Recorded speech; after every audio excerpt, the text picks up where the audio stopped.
Hi, I'm Allie with the Potomac Bead Company, and I'm going to show you how to do our crystal lace bracelet. You can do this with anything. You can do it with crystals, you can do it with gemstones. Any size will work as well. You'll just have to modify how many beads you use in between your rows. For this and for the class, we like to start out with teaching with 11 OC beads and either 4mm crystals, Czech glass, gemstones. It's kind of up to you. This bracelet here is 4 wide. When you're doing the crystal lace, you want to make sure that you're doing an even amount or it won't work out. So you can do it 2 wide, 4 wide, 6 wide. You can go kind of to infinity depending on how wide you want your bracelet to be. Again, we teach 4 wide with 11 O's and 4mm bicones or crystals or gemstones. I'm going to be doing the example with some new jade beads and some 11O Miyuki beads as well. I'm going to be using 0.006 Wildfire beading thread. So what I'm looking to start, what I'm going to do is I'm going to have on, to start my row, I'm going to have on one of my 4mm beads, 3 11s, 1 4, 3 11s, 1 4, 3 11s, 1 4. To start my next row, my pattern is always going to be the same from here on out. I'm going to put on 3 11Os, one of my 4mm, 3 11Os. I'm going to skip over my first 4mm bead, and I'm going to go to the second and sew my needle from right to left and pull. Again, my pattern is going to be the same, so I'm doing 3 of my 11Os, 1 of my gemstone, and 3 of my 11Os.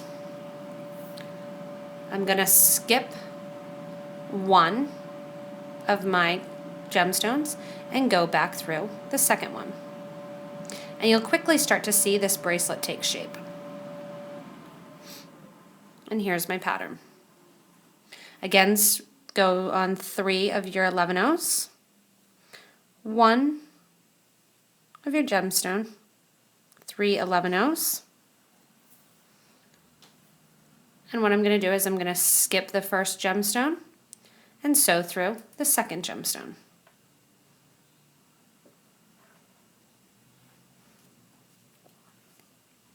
This bracelet is very simple and moves very quickly. One thing you want to make sure of when you're doing it is that at the end of each row you do give a nice tight tug. I'll continue doing one more so you can see it taking shape. So 3 11s go on, 1 of my gemstones, and 3 11s. Again, skip over 1 gemstone, and I'm sewing through the next gemstone to complete my row.